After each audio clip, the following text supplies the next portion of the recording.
যুদ্ধের জন্য মনুষ্যবিহীন বিমান বা ড্রোন প্রথম সার্ভিসে এনেছিল আমেরিকা। সবথেকে লম্বা সময় ধরে যুদ্ধের মাঠে ড্রোন ব্যবহারের রেকর্ডটাও তাদের। এমনকি যুদ্ধের মাঠে সবথেকে বেশি ড্রোন ব্যবহারকারী দেশও আমেরিকা। গত ২০ বছরে এমন কোনো যুদ্ধ হয়নি যেখানে আমেরিকা ড্রোন ব্যবহার করেনি। যুদ্ধ ছাড়াও বিভিন্ন কিলিং মিশনেও ড্রোন ব্যবহার করে থাকে আমেরিকা, যার সর্বশেষ উদাহরণ হলো ইরানি জেনারেল কাসেম সুলাইমানির হত্যাকাণ্ড। ১০০ কিলোমিটার দূর থেকে আমেরিকার ড্রোন মিসাইল নিক্ষেপ করে মুহূর্তেই ছাই করে দেয় জেনারেল কাসেম সুলাইমানির গাড়ি বহরকে। আমাদের আজকের ভিডিওটিতে আমেরিকার সেরা ৫টি ড্রোনের ভয়ঙ্কর ক্ষমতা নিয়ে বিস্তারিত জানাবো। চলুন তাহলে আমেরিকার এসব ভয়ঙ্কর অস্ত্র সম্পর্কে জানতে পুরো ভিডিওটি দেখা যাক। আর আপনি যদি প্রথমবারের মতো আমাদের চ্যানেলে এসে থাকেন তাহলে নিয়মিত এরকম সামরিক বিশ্লেষণমূলক ভিডিও দেখতে আমাদের চ্যানেলটি সাবস্ক্রাইব করুন। পাশাপাশি এই ভিডিওগুলি ফেসবুকেও দেখতে চাইলে আমাদের ফেসবুক পেজটিতে লাইক দিন।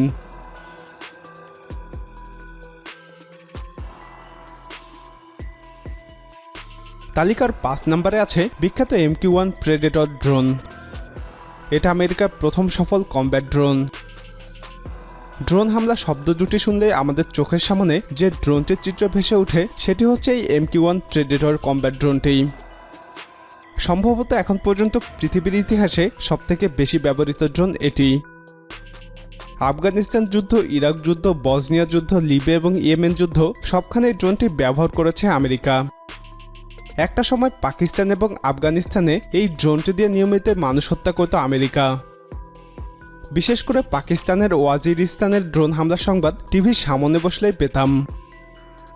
এই MQ-1 প্রেডেটর ড্রোনটি দিয়ে হামলা করা এতই সহজ হয়ে গিয়েছিল যে বিভিন্ন যুদ্ধবিধ্বস্ত দেশে মানুষ হত্যা করাটা আমেরিকার কাছে গেম খেলার মতো ছিল। এটা একটি রিমোটলি পাইলটেড এয়ারক্রাফট, অর্থাৎ এর চালক দূরে কম্পিউটার স্ক্রিনের সামনে বসেই এটাকে বিমানের মতো করে উড়াতে পারত।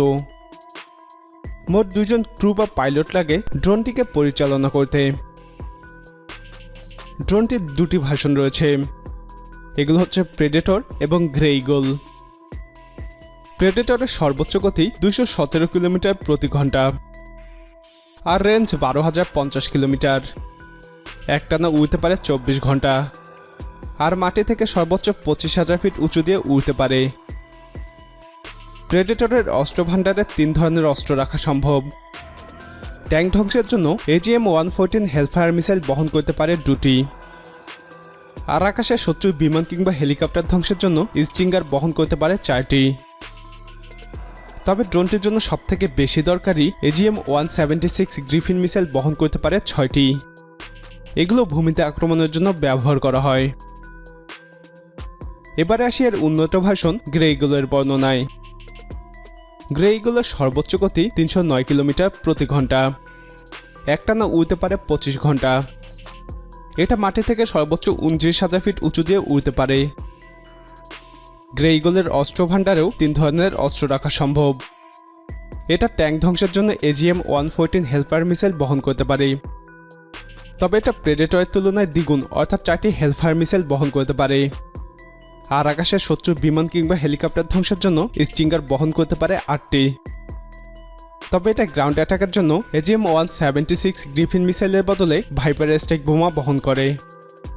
মোট ৪টি বোমা বহন করতে পারে। ১৯৯৪ সালে ড্রোনটি প্রথম তৈরি করা হয়। এখন পর্যন্ত ৩৬০টি প্রেডেটর এবং ৭৫টি গ্রে ঈগল তৈরি করা হয়েছে। প্রেডেটরের দাম $৪ মিলিয়ন। বিপরীতে একটি গ্রে ঈগলের দাম $৩১ মিলিয়ন।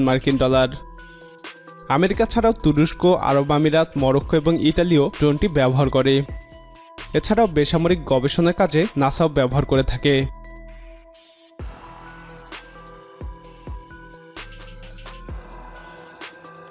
তালিকার ৪র্থ স্থানে আছে আমেরিকার নৌবাহিনীর ব্যবহৃত X-46B কমব্যাট ড্রোনটি।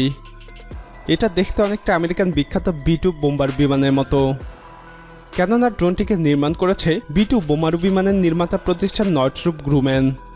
এটা স্টিলথ ড্রোন।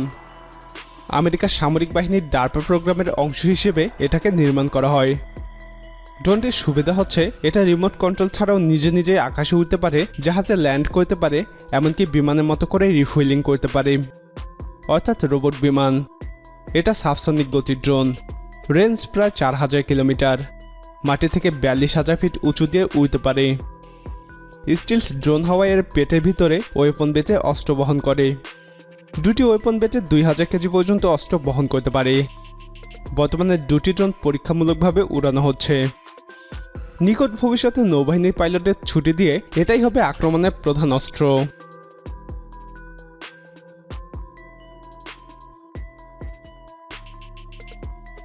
তালিকার 3 নম্বরে আছে দানবীয় আকৃতির RQ-4 গ্লোবাল হক। এটা বিশ্বের অন্যতম বৃহদাকার ড্রোন। তবে ড্রোনটি কিন্তু নিরীহ, অর্থাৎ এটায় কোনো অস্ত্র থাকে না, কেননা এটা একটি গোয়েন্দা ড্রোন। এই ড্রোনটিকেও নির্মাণ করেছে নর্থ্রপ গ্রুম্যান। ড্রোনটির গতি ঘন্টায় 629 কিলোমিটার, অর্থাৎ একটা যাত্রীবাহী বিমানের মতো। এটা রেঞ্জ 22,880 কিলোমিটার। একটানা উড়তে পারে 32 ঘন্টা। এটাই পৃথিবীর একমাত্র ড্রোন যেটা প্রশান্ত মহাসাগর পাড়ি দিতে পেরেছে। আমেরিকা থেকে উড়ে অস্ট্রেলিয়াতে গিয়ে ল্যান্ড করে ড্রোনটি। এটা গোয়েন্দা ড্রোন হওয়ায় অনেক উঁচু দিয়ে উড়তে সক্ষম। মাটি থেকে 60,000 ফিট উঁচু দিয়ে উড়তে পারে ড্রোনটি। এখন পর্যন্ত 42টি ড্রোন তৈরি করা হয়েছে। এক একটি ড্রোনের মূল্য $222 মিলিয়ন বা 1887 কোটি বাংলাদেশি টাকা। আমেরিকার F-22 র্যাপটর বিমানের দামও এটা থেকে অনেক কম। আমেরিকা ছাড়াও ন্যাটো, জাপান এবং দক্ষিণ কোরিয়া ড্রোনটিকে ব্যবহার করে। 2019 সালে ইরান একটি ড্রোনকে ভূপাতিত করে।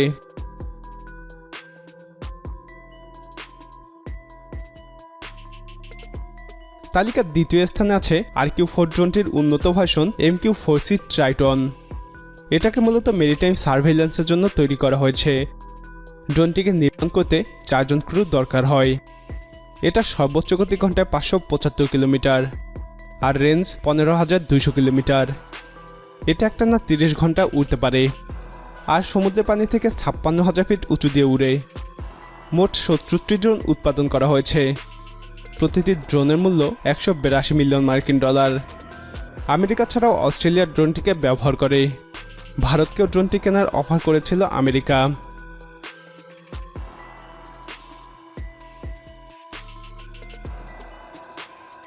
আমেরিকার সবথেকে কুখ্যাত ড্রোন হচ্ছে এই MQ-9 রিভার। এই ড্রোনটি দিয়ে ইরানি জেনারেল কাসেম সুলেইমানিকে হত্যা করা হয়েছে।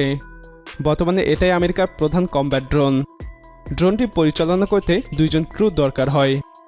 এটা সর্বোচ্চ গতি 882 কিলোমিটার, তবে রেঞ্জ মাত্র 1900 কিলোমিটার।